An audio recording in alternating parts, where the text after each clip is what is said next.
그리스도인이라면은 반드시 예수님을 따라야 합니다. 나는 그리스도인입니다 라고 하면서 주님을 따르지 않는다면은 그 사람은 착각하고 있는 거죠. 예수 믿는 사람이라면 반드시 예수님이 가신 길을 갑니다. 주님이 따르라고, 주님이 따라온나라고 하는 그 길, 반드시 가게 돼 있죠. 그거는 예수님의 길이고, 저는 제 길이 따로 있습니다 라고 하는 사람, 한다면은 그 사람은 주님이 양이 아닌 거예요. 주님이 부름에도 불구하고 가지 않는다면은 그거는 예수님의 양이 아닙니다. 요한복음 10장 27절에서 28절까지의 말씀입니다. 내 양은 내 음성을 들으며 나는 그들을 알며 그들은 나를 따르느니라. 내가 그들에게 영생을 주노니 영원히 멸망하지 아니할 것이요 또 그들을 내 손에서 빼앗을 자가 없느니라. 아멘. 그러니까 예수님의 양이라면은 주님의 음성을 안다라고 하죠. 그러니까 주님의 음성을 알기 때문에 따라간다라는 거예요. 강아지가 어미개의 소리를 알죠. 부르면 옵니다. 어디든지 가요. 주인의 목소리도 알죠. 주인이 부르면 옵니다. 뭐 간혹 안 오는 개들도 있지만 보통 웬만한 정신이 이상하지 않은 개라면은 주인이 부르면 따라오죠. 쫓아옵니다. 예수님 이야기하십니다. 그들이 나를 따르지 않는 것은 내 양이 아니기 때문이다라고 얘기합니다. 내 양은 나를 따르고 나는 그들에게 영생을 주고 그리고 이 영생을 그 누구도 뺏을 수 없다라고 얘기합니다. 이 영생을 뺏으려고 하는 존재가 있다라는 거죠. 그럼 그 존재가 누구죠? 마귀라는 겁니다. 그러니까 마귀가 하는 주된 전략 중에 하나는 야 따라가지 마라는 거죠. 야 그거는 예수님의 길이고 예수님이 가지고 너는 네 길이 있지. 네 인생은 너의 것이잖아. 너의 길을 가렴. 이라고 마귀는 속삭인다는 겁니다. 그게 하나님의 일이 아닌 사람의 일이죠. 사람의 생각입니다. 생명을 얻는 유일한 길은 주님을 따르는 것이에요. 아멘? 주님을 따르는 거예요. 언제까지요? 언제까지 따라야 될까요? 한 1년 하면 되나요? 끝까지 따라다녀야 됩니다. 가룟 유다는 잘 따라다녔죠. 초창기에. 잘 따라다녔습니다. 마지막 며칠 고까지도 잘 따라다녔습니다. 근데 진짜 주님이 가시기 전 그 마지막 그 며칠을 가룟 유다는 따르지 않죠. 그거는 예수님의 길이고 나는 내 길이 있다. 내 길 가려고 보니까 그때는 내 길 가는데 예수님의 길과 같아서 내가 같이 갔는데 지금은 내가 가야 될 길이 예수님의 길과는 좀 다른 것 같아 라고 하면서 주님을 팔아버렸죠. 팔고 자기의 길을 갑니다. 영생을 얻는 유일한 방법은 주님을 따르는 거예요. 주님을 따르는 거예요. 그리고 주님을 따르기 위해서는 예수님은 두 가지를 이야기하셨습니다. 첫 번째가 자기를 부인해야 된다. 자기 자신을 부정해야 된다. 저거 낸데 내가 아니야. 난 나를 포기해버릴 거야. 라고 하는 자기 부정. 그리고 또 하나는 십자가를 져야 된다는 거죠. 십자가는 죽음입니다. 고통입니다. 고난입니다. 이 두 가지는 예수님을 따르는데 필수 조건이라는 겁니다. 반드시. 옵션이 아니에요. 있어도 되고 없어도 되는 그런 게 아니라 반드시. 예수님을 따르려면 반드시 자기 자신을 부정해야 됩니다. 자아가 죽어야 되는 거죠.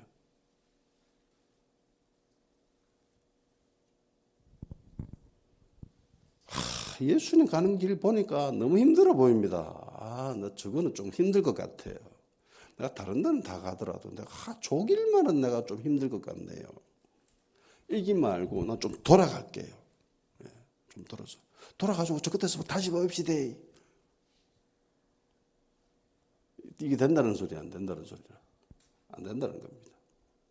주님이 가자라고 하는데, 지금 내가 지금 같이 갈 기분이 아닙니다, 지금. 내가 오늘 지금 어떤 상황인데, 지금. 주님이 나를 몰라서 하는 소리인데, 내가 오늘 참 힘들고 피곤한 하루를 보냈거든요. 지금 갈 기분이 아닙니다. 이게 불가능하다는 거예요. 주님이 가자고 했는데, 지금은 내가 준비가 좀 덜 됐는 것 같아요. 내가 준비를 다 하고 난 뒤에, 마음의 준비를 하고, 내가 단단히 마음 먹고 난 뒤에, 그때는 내가 한번 가볼 생각이 있는데, 지금은 아닌 것 같아요. 또 불가능하다는 겁니다. 안 된다는 소리예요. 갈 수 없습니다. 이게 주님의 길을 간다라는 거는, 이거는 의지도 있어야 되고 마음도 먹어야 되고 그렇게 행동도 해야 되지만은 마음의 경향성이 나는 주님을 따를 거다라는 그런 마음의 경향성도 있어야 되지만은 이거보다 더 중요한 부분이 있는데 그게 예전에도 한번 소개를 했지요. 시간입니다. 때에 관한 거예요. 때를 놓치면은 끝장나 버립니다. 마태복음 25장을 봅시다. 마태복음 25장.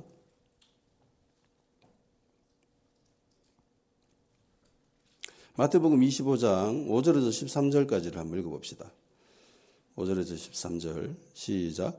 신랑이 더디옴으로 다 졸며 잘새 밤중에 소리가 나되 보라 신랑이로다 맞으러 나오라 하매 이에 처녀들이 다 일어나 등을 준비할새 미련한 자들이 슬기 있는 자들에게 이르되 우리 등불이 꺼져가니 너희 기름을 좀 나눠달라 하거늘 슬기 있는 자들이 대답하여 이르되 너희가 쓰기에 다 부족할까 하노니 차라리 파는 자들에게 가서 너희 쓸 것을 사라 하니 그들이 사러 간 사이에 신랑이 오므로 준비했던 자들은 함께 혼인잔치에 들어가고 문을 닫힌지라. 그 후에 남은 처녀들이 와서 이르되 주여 주여 우리에게 열어주소서. 대답하여 이르되 진실로 너희에게 이르노니 내가 너희를 알지 못하노라 하였느니라. 그런즉 깨어있으라. 너희는 그날과 그 때를 알지 못하느니라. 아멘. 이게 굉장히 슬픈 이야기예요. 굉장히 안타까운 이야기입니다. 지혜로운 5 처녀와 그리고 어리석은 5 처녀가 10명이 다 신랑을 기다렸다는 거죠. 물론 지혜로운 처녀 5명은 신랑과 함께 혼인잔치에 들어가 버렸습니다. 해피엔딩이죠. 근데 이 어리석은 5명의 처녀를 보세요. 얘들이 놀고 있었어요? 집에서 잠잤습니까? 다른 남자와 어울려가지고 그렇게 재미나게 데이트하고 있었어요? 클럽 가서 술 마시고 춤추고 놀았습니까? 뭐 했습니까? 이 여자들이. 신랑 기다렸어요. 같이. 혼인잔치에 들어간 5명이나 똑같이 기다리고 있었더라니까. 기다리다가 둘 다 졸았던 거예요. 두 진영이 다. 어리석은 자들만 잔 게 아니에요. 지혜로운 처녀 5명도 다 잤습니다. 모든 사람들이 다 잤어요. 한 명 빼고 외치는 자의 소리. 이 안타까운 여인 5명은 때를 놓치죠. 그래서 예수님이 그 시기, 그 날과 때는 알지 못하기 때문에 깨어 있어야 돼라고 이야기하십니다. 오늘 본문에 보면은 예수님이 내가 하나님의 영광을 가지고 천사들과 함께 올 때라고 이야기합니다. 그때가 언제죠? 재림하실 때죠. 이 10명의 이 처녀 이야기, 이것도 재림의 때죠. 마지막 때의 모습입니다.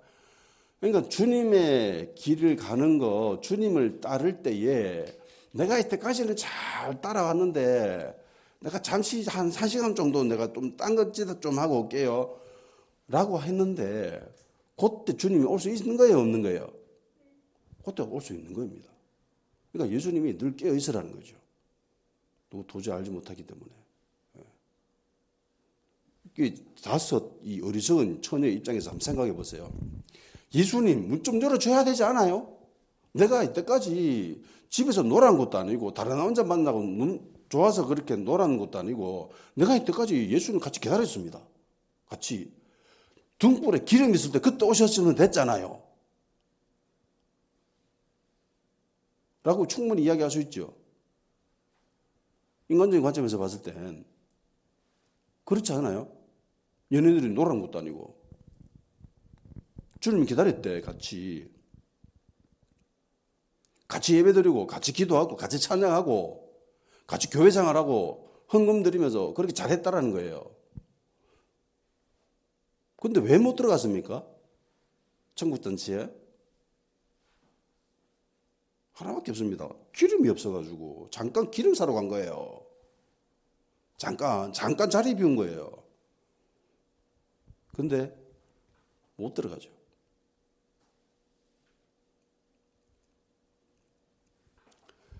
낚시를 하는 사람들이 공통적으로 이야기하는 게 있습니다. 물때가 잘 맞아야 된다. 물에도 이게 때가 있다라는 거예요. 타임. 그러니까 물이 썰물이 들어오고 밀물이 나가고 뭐 이러는 그런 과정 속에 그리고 해류가 흐르고 하는 그런 뭐 그들 나름대로의 뭔가가 있겠지요. 예. 그쪽 세계에서의 그런 물이 가지고 있는 때가 있다라는 겁니다. 그 때를 잘 맞춰야 고기를 잡을 수 있다는 겁니다. 아무리 포인트가 좋아도 물때가 맞으면은 고기를 못 낳는다는 겁니다. 잡을 수가 없다는 겁니다. 그러니까 시기가 굉장히 중요하다는 거죠. 주님이 부르시는 그때에 움직이지 못하면 망합니다. 따르고 있지만은 따를 마음도 충분하지만은 주님이 딱 부를 때에 그때 움직이지 못하면은 망하는 거예요. 주님이 가자고 할 때 그때 움직이지 않으면은 망하는 겁니다. 그러기 위해서는 평생 훈련이 잘 돼 있어야 됩니다. 작은 것에도 얘야 가자라고 했을 때 예라고 그때 즉시 움직여 주셔야 되는 거예요. 누가복음 14장을 봅시다. 누가복음 14장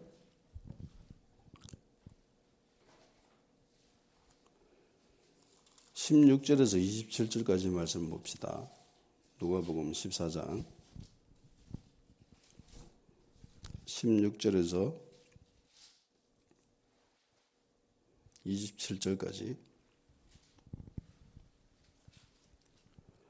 시작.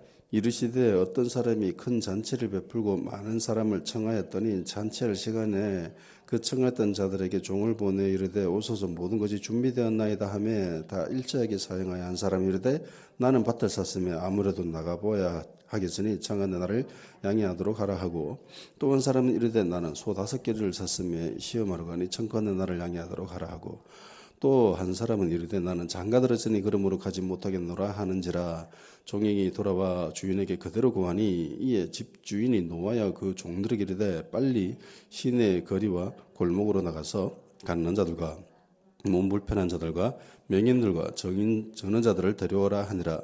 종이 이르되 주인이여 명하신 대로 하였으되 아직도 자리가 있나이다. 주인이 종에게 이르되 길과 산 울타리로 가로 나가서 사람들 강권하여 데려다가 내 집을 채우라. 내가 너에게 말하노니 전에 청하였던 그 사람들은 하나도 내 잔치를 맛보지 못하리라 하였다 하시니라. 아멘. 26절 27절을 봅시다. 시작. 무릇 내게 오는 자는 자기 부모와 처자와 형제와 자매와 더욱이 자기 목숨까지 미워하지 아니하면 능히 내 제자가 되지 못하고 누구든지 자기 십자가를 지고 나를 따르지 않는 자도 능히 내 제자가 되지 못하느라. 아멘.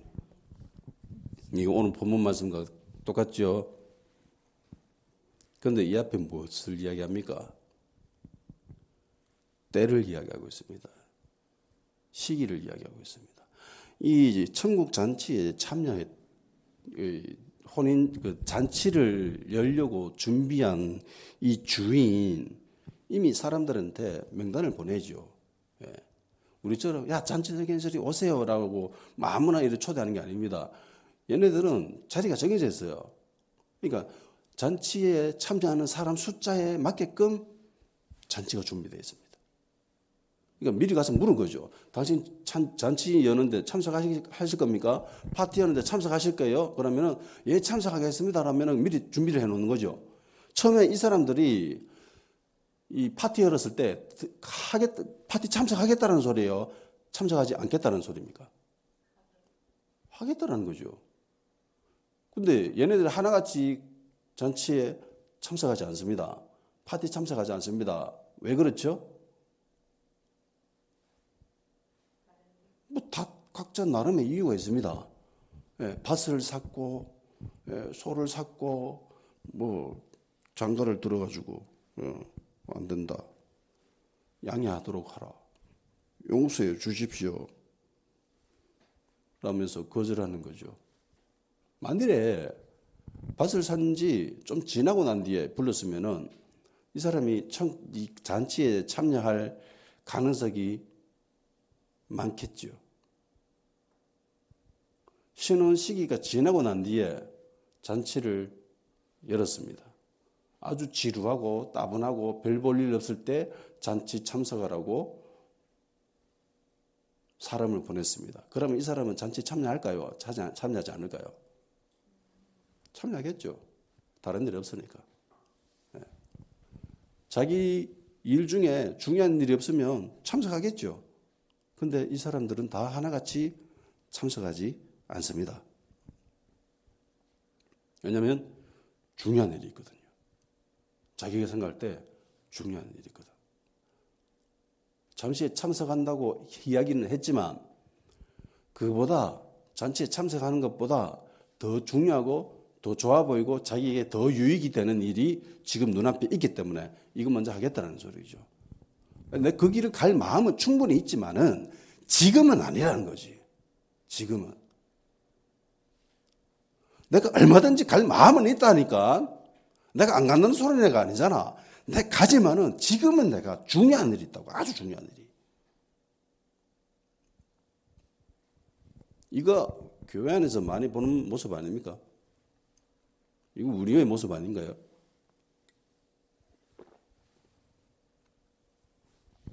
이런 관점에서 보면은 오늘날 교회의 모습과 오늘날 성도라고 부인을 이유는 그리스도인들의 모습을 보면은 마음이 편하지가 않습니다. 오늘날 교회 안에서 그리고 성도들이 가지고 있는 모습 중에는 이런 주님을 따르는 거, 주님을 따를 때는 반드시 두 가지가 있어야 된다고 했죠. 자기를 부정하는 것, 그리고 자기 십자가를 지는 것. 이런 모습을 보이는 사람들이 얼마 정도 있다 보입니까? 나는 과연 그런 사람인가?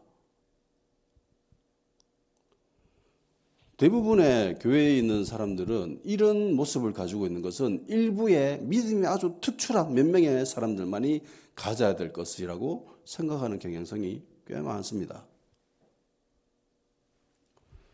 그리스도인이란 예수님을 따르는 건데 예수님을 따르면서 자기를 부정하고 자기 십자가를 지고 가는 건데 근데 이런 이미지를 가지고 있는 사람이 교회 안에서 과연 도대체 몇 명일까? 라는 거예요. 대부분의 그리스도인은 그냥 예수 믿고 천국 가고 복 받고 그냥 사는 거예요. 자기 길 사는 거예요. 이렇게 하는 것은 교회의 사역자들이라는 거예요. 교회에 정말 믿음이 특출난 몇 명의 사람들만이 갖춰야 될 덕목이라고 착각하는 것 같습니다. 근데 아니에요. 그리스도인이라면 반드시 갖춰야 됩니다. 예수님의 양이 아닌데 그리스도인일 수가 있습니까? 예수님의 양은 예수님을 알죠? 예수님의 음성을 압니다. 그래서 예수님 부르면 어떻게 한다고요? 따라간다라고 하죠. 그것이 설령 낭떠러지고 절벽 끝이라 하더라도 그 양은 따라갑니다. 근데 오늘 교회의 모습, 오늘 성도의 모습, 오늘날 우리의 모습을 보면은 장담할 수 있습니까?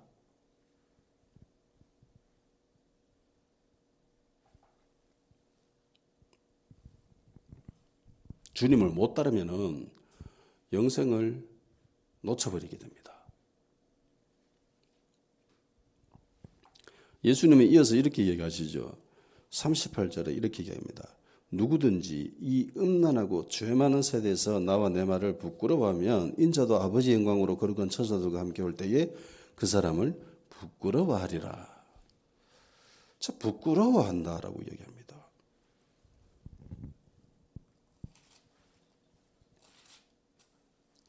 주님을 따르는 것, 주님을 따라야 영생을 소유할 수 있다 라고 이야기하면서 그 다음에 부끄러움에 대해서 이야기합니다. 예수님이 아버지의 영광으로 천사들과 함께 올 때는 재림의 모습이죠. 주님의 심판하시는 모습으로 이 땅에 오실 때를 이야기합니다. 재림할 때, 그러니까 신앙생활을 하면서 많은 사람들이 혹은 일부의 사람들이 예수 믿는 것을 부끄러워한다는 거죠. 예수님이 하신 말씀을 부끄러워한다는 거예요. 만일에 예수 믿는 것에 대해서 굉장히 자랑스러워한다면 이런 말을 적을 필요가 없죠. 그렇죠? 근데 많은 사람들이 예수님을 믿는 것에 대해서 부끄러워하면서 그래서 뭐 밥 먹을 때 식사기도 하지 않는 그리스도인들이 실제로 있죠. 있습니다. 예수 믿는 것을 다른 사람들에게 들키고 싶지 않아서 보여주고 싶지 않아서 부끄러워하는 거죠. 교회 다니는 거 부끄러워하고 예수님 믿는 거 부끄러워하고 그리고 성경 말씀이 시대에 너무 맞지가 않아요. 이 시대가 어떤 시대인데 이런 아직 몇천 년 전에 이런 고리타분한 이런 말씀을 곧이곧대로 믿습니까? 이거 시대에 맞게끔 수정해서 믿어야지. 라고 부끄러워하는 사람들이 실제로 있습니다. 신학자들 중에서도 이런 사람들이 있습니다. 자유주의 신학자들이 이렇죠. 시대가 어떤데 이거를 그냥 곧이곧대로 믿냐. 이성적이고 합리적이고 과학적으로 그렇게 판단하고 믿어야지. 사람이 무리를 걸을 수 있냐? 불가능하다. 어떻게 그 빵 몇 덩어리와 고기 몇 마리 가지고 사람들을 5,000명, 7,000명 먹일 수 있냐? 불가능하다. 그냥 먹은 척 하는 거야. 양보했던 거지. 라고 생각하는 거죠.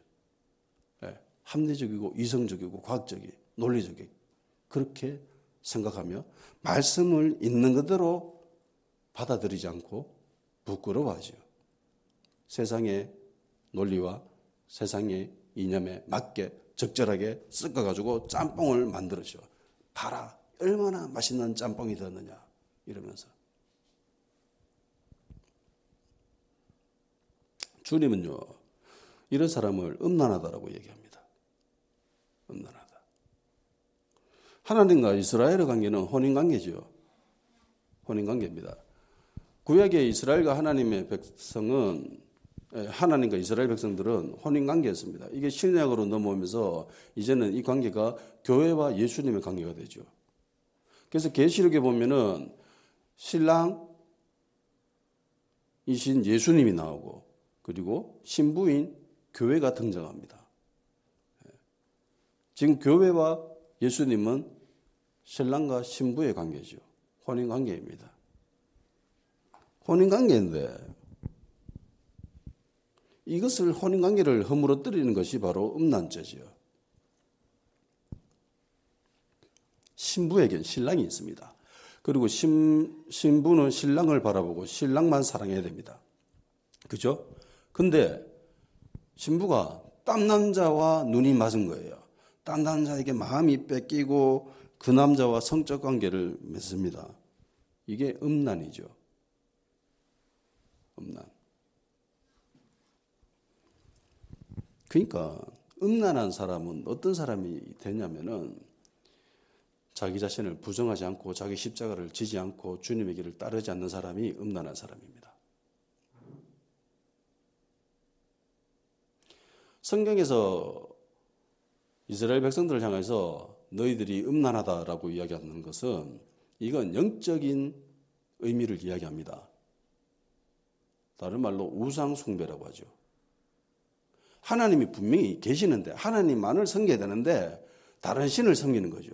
이게 음란죄입니다. 신랑이 있어요.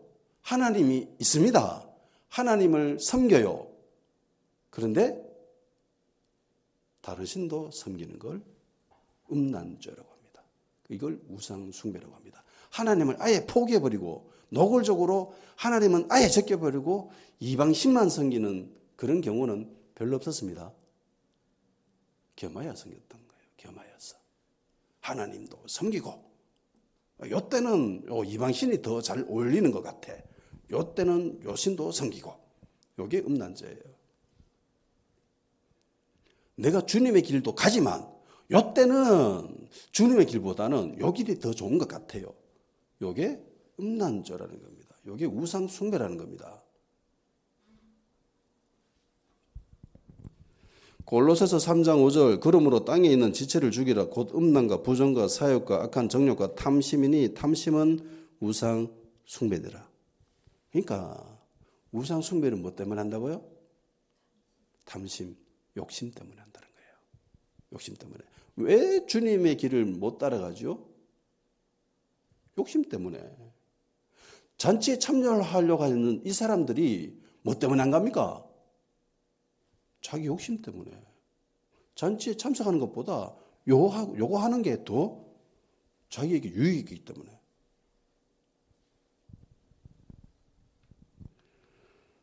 갈라디아서 5장 24절 그리스도 예수의 사람들은 육체와 함께 그 정욕과 탐심을 십자가에 못 박았느니라.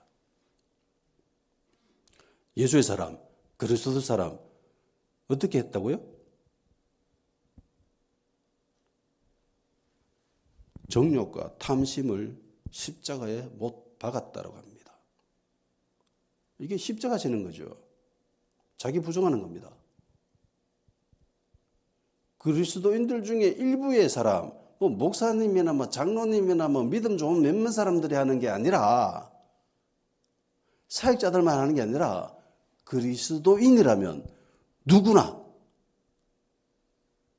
그리스도인이라면 무조건 주님의 양이라면 무조건 해야 된다는 겁니다. 이래야 따를 수 있다는 거예요. 그러니까 주님을 따르지 못하게 되는 것은 궁극적으로 욕심 때문입니다. 탐심 때문입니다. 이게 죄가 되고 이게 결국은 우리에게 사망을 가져다 주죠. 욕심이 잉태한 적 죄를 낳고 죄가 장성한 적 사망을 낳느니라. 그러니까 예수님을 따른다라고 하면서 세속적인 이 욕심 때문에 자기 자신을 포기하지 못하고 욕심으로 자기 자신을 채우려고 하는 사람, 이게 우상 숭배고 이게 음란이라는 겁니다. 진지하게 한번 답을 해봐야 돼요. 진지하게 질문을 하고 답을 해봐야 됩니다. 교회가 과연 어떤가? 과연 우리의 상태가 어떤가?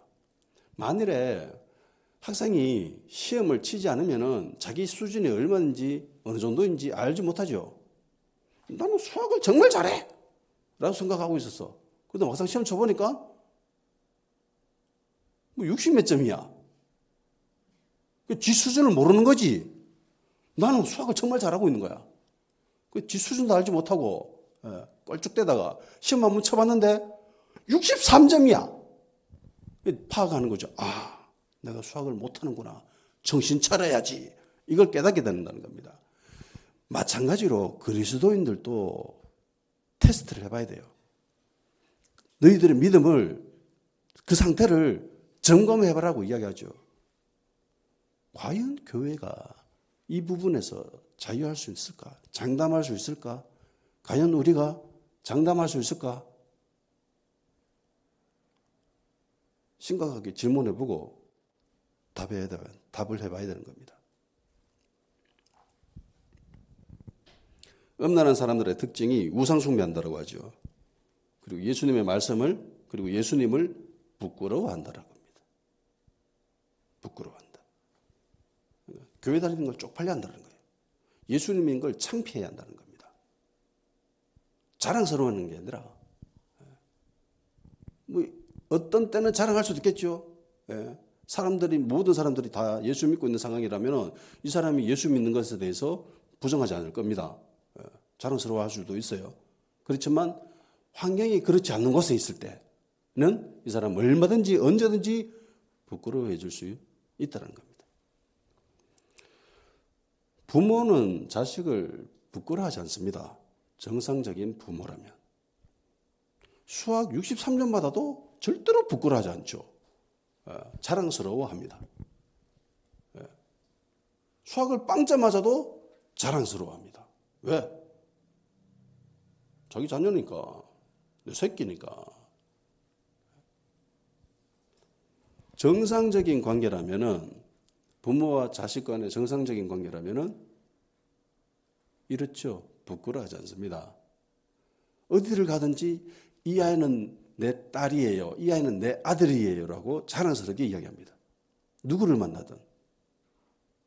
그렇죠? 나는 우리 아이들이 너무나 자랑스럽습니다.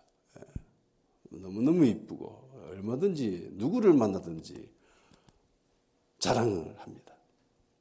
제 아내에 대해서도 마찬가지입니다. 사람들 만나면 대화할 관계 뭐 이렇게 와이프에 대해서 이야기하면 자랑스럽게 얘기합니다. 이게 정상인 거죠. 근데 간혹 일부 어떤 사람들은 부끄러워하는 사람들이 있습니다. 예전에 뭐 드라마인가 영화인가 봤었는데 집안이 굉장히 형편이 어려워요. 굉장히 힘들어요. 근데 그 아이에게 정말 곱게 키운 거예요. 있는 돈 없는 돈 다 틀어가지고 좋은 옷 해 입히고 막 그래 학교를 보낸 거예요. 꿀리지 말라고, 기죽지 말라고 친구들한테. 근데 한 번은 이렇게 학교 마치고 애들이랑 같이 오면서 그 엄마인가 아버지인가 굉장히 옷차림을 누추하게 해가지고 막 노동을 했는지 뭐 그래 상황에서 뭐 반갑게 자기 딸에게 이름을 부르면서 말을 건넸습니다. 옆에 친구들이 있었어요. 비교가 되잖아. 딸은 너무나 부티나고 그런데 저쪽에 아는 척하는 사람은 굉장히 몰골이 처참해. 꾸질해. 근데 아는 척을 하는 거야. 친구가 물었어. 야, 저 사람 누구야? 라고 했을 때 이 아이가 뭐라고 얘기한 줄 압니까? 우리 집 위라는 사람이야.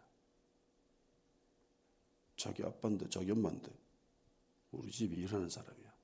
왜 아빠라고 이야기하지 않았을까요? 부끄러워서. 쪽팔려서 이야기하지 않았습니다. 이거 올바른 관계가 아니죠. 정상적인 관계가 아닙니다. 물론 뭐 뒤에 나중에 이게 뭐 자기가 잘못했다가 깨우치고 뭐 이렇게 하면서 뭐 울며 뭐 이런 스토리에 뭐 드라마인지 영화인지 그렇게 했어요. 혹은 내가 꿈에서 봤나? 꿈에서 본 건 아닌 것 같아. 어디 드라마에서 본 것 같아. 부끄러워한다라는 것은 다른 말로 하면은 관계를 이야기합니다. 관계. 부끄러워한다는 것은 관계가 좋다는 거예요? 관계가 나쁘다는 겁니까? 나쁘다는 겁니다. 관계에 무슨 문제가 있다는 거예요. 어떤 문제가 있다는 겁니다. 주님을 부끄러워한다는 것은 주님과의 관계가 안 좋다는 소리죠. 주님과의 관계가 단절되었거나 혹은 단절되어 가고 있는 과정 중에 있거나 그러니까 심각한 문제가 있다는 겁니다. 부끄러워한다는 것은. 교회 다니는 거 부끄러워하고 예수 믿는 거 부끄러워하고 예수님의 말씀을 부끄러워한다는 것은 이건 심각한 문제가 있다는 소리입니다. 얘기했죠. 음란한 사람들이 예수님을 부끄러워합니다. 예수님의 말씀을 부끄러워해요. 교회 다니는 걸 부끄러워합니다. 우상숭배하는 사람들이, 자기 욕심 채우려고 하는 사람들이, 세속적인 욕심으로 가득한 사람들이 예수 믿는 것에 대해서 부끄러워한다는 거예요. 자랑스러워하지 않는다는 겁니다. 그런데 이 사람들은요, 모든 것을 다 부끄러워하는 건 아니에요. 그들이 자랑스럽게 여기는 것들이 있습니다. 대체로 세속적인 것들이죠. 돈 많은 것을 굉장히 자랑스러워합니다. 출세하는 걸 굉장히 자랑스러워하죠. 좋은 음식, 맛있는 음식 먹는 것을 굉장히 자랑스러워합니다. 그래서 사진 찍어서 인스타에 올리죠. 좋은 옷 입는 걸 굉장히 자랑스러워합니다. 그래서 옷 정말 이쁜 거 입고 사진 찍어서 올리죠. 또 그런 건 굉장히 자랑스러워합니다. 좋은 차 샀으면 찍어서 인스타 올려서 다 자랑합니다.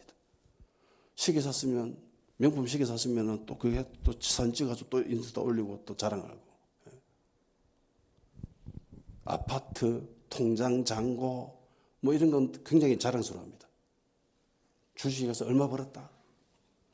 코인에 투자해가지고 얼마 벌었다. 이러면서 통장에 수십억 찍히는 것을 굉장히 긍지를 가지고 자랑하면서 인별에 올리지요.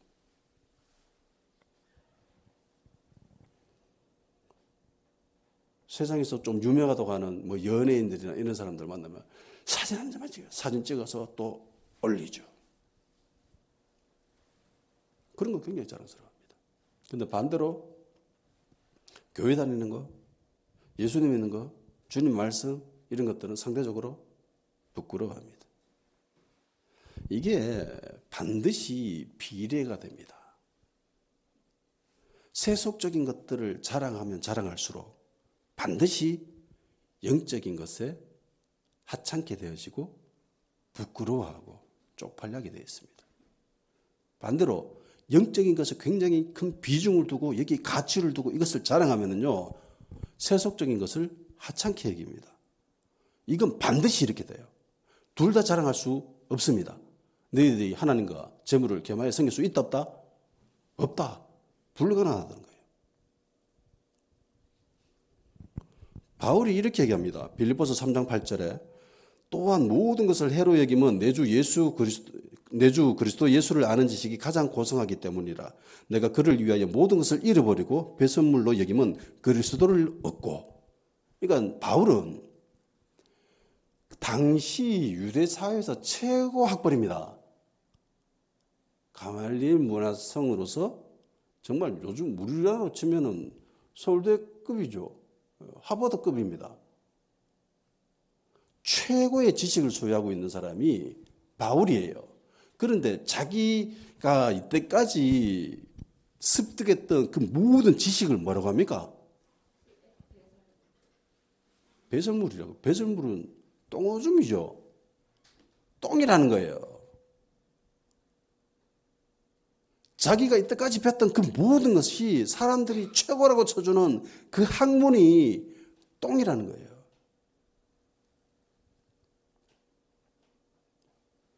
나는 예수님 얻는 걸로 충분히 만족하고 예수님 얻기 위해서는 이걸 똥이라고 여겨도.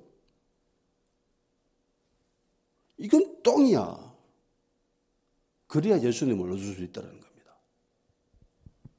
모든 것을 잃어버렸대요. 왜? 예수님을 얻기 위해서. 예수 그리스도 이것을 아는 것이 가장 가치 있는 일이기 때문에 이게 가장 자랑스러워할 만한 일이기 때문에 다른 사람들이 자랑하는 것들은 난 정말 이건 고귀합니다. 당신 정말 대단한 학문을 소유하고 있군요. 대단한 지식인입니다라고 이야기하지만 나는 이거 똥이다. 그래 예수님을 얻을 수 있으니까. 예수님을 얻었기 때문에 상대적으로 이거는 똥인 거죠. 바울은 예수님을 비교한 그 다른 모든 것은 다 잃어버려도 더 된다라고 이야기합니다. 그 배설물이라고 해요. 이제까지 소중하고 가치 있고 그래서 평생을 추구했던 그 모든 학문적인 업적이 다 똥이라는 거예요. 배설물이라는 겁니다. 그리스도만 얻을 수 있으면 잃어버려도 돼. 얼마든지 잃어버릴 수 있지. 100번, 20번, 1000번을 잃어버릴 수 있어. 왜? 그건 똥이니까. 가치가 없는 거니까. 똥 가지고 있으면 어떻게 됩니까? 냄새납니다. 예비 맞죠? 집에 가면은 또 집에 있는 어떤 생물체가 또 똥을 나눴을 거예요. 그 치워야 되죠. 안 치우면 냄새납니다. 똥 많이 가지고 있다고 자랑스러워하는 사람이 있어요? 야, 우리 집에 가면은 이 방에 똥이 한가득 있고 저 방에 가도 똥이 한가득 있고 방문 열 때마다 똥이 한가득 있어. 난 너무 자랑스러워. 이렇게 얘기하는 사람들이 있어요? 없죠. 그런데 교회에 이렇게 이야기하는 사람들이 있다는 겁니다.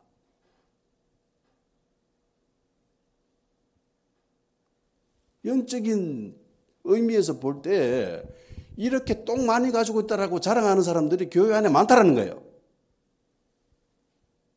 이해하겠죠? 반드시 비례한다고.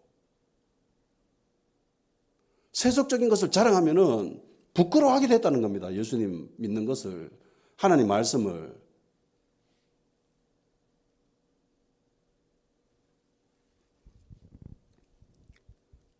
오늘날 안타깝게도 교회 안에 이런 모습이 많이 있습니다. 우리 안에도 있는 모습이 많이 있어요. 초대교회 당시에도 이런 음란한 사람은 있었습니다. 주님을 부끄러워하는 사람들. 로마서 1장 16절에 우리가 아주 잘 아는 말씀이 있죠. 내가 복음을 부끄러워하지 아니하노니 이 복음은 모든 믿는 자들에게 구원을 주시는 하나님의 능력이 됨이라. 먼저는 유대인에게요 또한 헬라인에게로다. 바울은 복음을 부끄러워하지 않는다라고 얘기합니다. 이 말은 다른 말로 이야기하면은 복음을 부끄러워하는 사람이 있다라는 겁니까? 없다라는 겁니까? 있다라는 거예요. 그것도 꽤 많다라는 겁니다. 로마에 비교해 보니까, 로마 문화에 비교해 보니까, 로마 황제와 비교해 보니까 부끄럽다는 거예요. 예수 믿는 게, 교회 다니는 게. 근데 바울은 부끄러워하지 않는다는 겁니다. 왜냐하면 이게 나에게 영생을 주고 이게 나에게 구원을 주니까 제일 가치 있는 거지요. 나는 절대로 부끄러워할 수 없다. 너희들은 설령 부끄러워할 수 있을지도 모르겠지만 나는 너무나 잘한다. 나 이거 절대로 부끄러워할 수 없다. 내가 이거 부끄러워하면 나는 죽는다.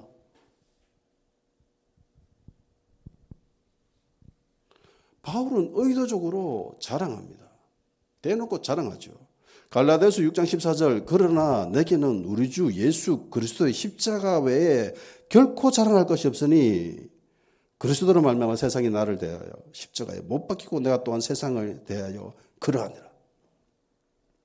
십자가만 자랑하던 나오죠.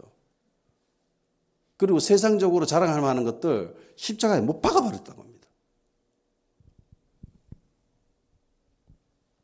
죽여버렸대요. 세속적인 것, 그 자랑하는 거, 그거 십자가에 못 박아버려가지고 죽여버렸대요. 예수 믿는 사람들, 그리스도인들은 탐심과 욕심을 십자가에 못 박았다라고 하죠. 박아버렸다. 죽여버렸다는 거예요. 죽여버렸으니까. 예수님을 아는 거, 예수님을 자랑하는 거, 십자가를 자랑하는 거, 복음을 자랑하는 거, 주님의 말씀, 이것만 나는 자랑하겠다. 다른 거 다 똥이니까. 똥 자랑하는 인간이 어디 있나요? 우리 집에 개가 똥을 너무나 아름답게 나눴어요. 냄새는 나지만 너무나 아름다운 냄새고 너무나 똥이 멋져요. 자기 자식이 아무리 이뻐도 똥을 자랑스러워하지 않습니다. 이거 봐라. 이거 우리 애가 돌 때 났던 똥이야. 너무 아름답지 않아? 라고 하면서 똥을 기념품으로 나눈 사람 봤습니까?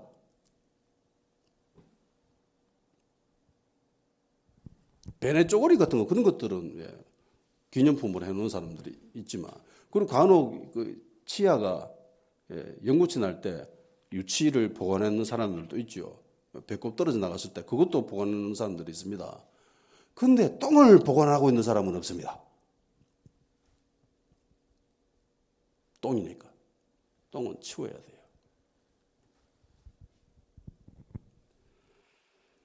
재림 때 그때 주님 다시 오실 그때에 주님을 부끄러워하는 사람이 있다면 주님 역시 그 사람을 부끄러워하겠다고 합니다. 이건 관계가 단절된다는 거죠. 관계를 끝까지 이어가야 됩니다. 중간에 포기해서는 안 돼요. 가룟유다처럼 마지막에 얼마 안 남겨놓고 관계를 끊어버려서는 안 된다는 겁니다. 잔치에 참여하려고 했던 그 사람들처럼 자기 욕심에 이끌려가지고 그 관계를 끊어버려서는 안 된다는 겁니다. 근데 이게 힘들어요. 이게 어려워요. 만일이 쉬웠으면 모든 사람들이 당연히 이렇게 자연스럽게 했겠죠. 성경에서 굳이 바울이 이렇게 강조하면서 난 이게 똥이니까 너희들도 이걸 똥처럼 여겨야 돼 이렇게 이야기하지 않겠죠. 너희들 예수 믿는 거 부끄러워하면 안 돼. 자랑스러워해야 돼. 뭐 굳이 이런 말 할 필요 없죠. 예수 믿으면 당연히 자연스럽게 자랑스러워하고 그렇게 되면은 굳이 이렇게 할 필요는 없죠. 왜냐하면 이게 힘들기 때문입니다. 어렵기 때문이에요. 계속 우리에게 도전장을 내밀고 우리를 넘어뜨리려고 하는 존재들이 있기 때문에 이게 힘들다라는 겁니다. 거대한 세상의 흐름 가운데에 지금 당장 저 대구 시내 대형 백화점, 뭐 현대백화점 되겠죠. 그거 딱 들어가가지고 명품관 앞에 한번 서 있어 보십시오. 정말 사람들이 많이 몰리는 그런 그러니까 돈으로 치장되어져 있는 그런 곳에 한번 가 있어 보세요. 그 기운에 안 눌리는지, 그 분위기에 압도 안 나가는지. 정신 안 차리면요, 자연스럽게 거기에 눌립니다. 이게 쉬운 일이 아니에요. 이게 어렵습니다. 힘들어요. 그래서 예수님은 권능이 임해야 된다라고 얘기하십니다. 이게 내 힘으로 감당할 수 있는 게 아니에요. 베드로도 얼마든지 언제든지 주님 가는 길 나 따라가겠습니다라고 이야기하죠. 그 길이 설령 죽음의 길이라 할지라도 저는 따라갈 수 있습니다라고 얘기했습니다. 베드로는 거짓말한 게 아니에요. 베드로는 굉장히 사람이 진솔한 사람입니다. 예. 솔직한 사람이에요. 그래서 뭐 꿍꿍이 가지고 이런 건 없습니다. 예. 베드로는 진짜 죽을 각오로 그렇게 이야기한 거예요. 그런데 막상 현실이 딱 되니까 눈앞에 딱 닥치니까 그렇게 해요, 못해요? 못하죠. 도망쳐버립니다. 나 저 사람 몰라요 이러면 도망쳐버립니다. 뒤에 깨닫죠. 안타까워합니다. 자기 자신의 힘으로 이게 감당할 수 없다라는 소리예요. 그래서 필요한 게 뭐죠? 하나님 우리에게 예비하신 방책이 뭡니까? 성령님이죠. 보혜사, 우리를 도우시는 분. 하나님의 권능, 그게 우리에게 필요하다는 겁니다. 이 세상에서 그 일을 감당하기 위해서는 반드시 성령의 도움이 필요합니다. 내 힘으로 불가능합니다. 성령님을 의지하고 성령님의 도움을 구하고, 당장 내 눈앞에 좋은 게 있는데 그거 포기하고 주님의 길을 간다? 이게 힘들거든, 어렵거든. 그러니까 기도하고 성령님의 도움을 구하고 그렇게 되는 거예요. 그 일을 감당하기 위해서는 반드시 성령님의 도움이 필요합니다. 내 힘으로 안 돼요. 유대인들에 잡힐까 봐 전전긍긍하던 제자들이 오순절날 다락방에 모여 기도해서 결국은 성령으로 충만해지죠. 그리고 난 뒤에 이 사람들의 모습을 보세요. 의기소침합니까? 유대인들이 잡히는 것을 두려워합니까? 고난당하는 거 무서워합니까? 오히려 자랑하죠. 야, 우리 예수 믿는 것 때문에 잡혀가지고 고난당했다. 이러면서 모여가 자랑을 합니다. 이게 성령으로 충만해진 사람들의 모습이라는 거예요. 하나님의 권능이 임한 사람들의 모습이라는 겁니다. 그래야 부끄러워하지 않아요. 그래야 음란죄에 빠지지 않고, 그래야 우상 숭배하지 않습니다. 많은 사람들이 착각을 하는 게 있습니다. 성령 충만하는 거, 불 받는 거. 성령 충만한 사람들은요, 자랑하는 사람들입니다. 예수 믿는 거 자랑하는 사람이고, 십자가 자랑하는 거고, 하나님 말씀을 자랑하는 거고, 교회를 자랑하는 거예요. 그게 성령 충만한 사람들의 모습이에요. 성령 충만한 사람들은요, 무슨 일이 있더라도 주님의 길을 갑니다. 주님을 따라가요. 그게 그 사람들의 모습이에요. 절대로 부끄러워하지 않습니다. 주님 믿는 것을. 그러니까 가치관이 변화되어야 이게 가능한 거예요. 성령으로 충만해져야 이게 가능하다는 겁니다.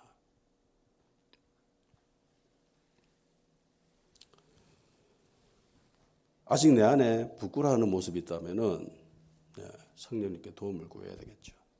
성령 나를 변화시켜 주십시오. 자, 죽어지게 하시고 성령님의 도움으로 주님의 길 끝까지 완주할 수 있는 내가 될 수 있도록 주님만을 자랑하고 교회를 자랑하고 진리를 자랑하고 십자가를 자랑하는 자 되게 해 주십시오. 그리고 내가 변화될 것을 기대하십시오. 내가 비록 지금은 이런 모습이지만 내가 베드로처럼 마음은 그렇게 있지만 아직 내가 연약합니다. 부족합니다. 성령님 나를 도와주셔서 그렇게 담대한 믿음의 사람 될 수 있도록 주님께서 은혜를 베풀어 주시옵소서. 주님의 권능이 임하게 해 주시옵소서. 이를 위해서 다 같이 기도하도록 합시다.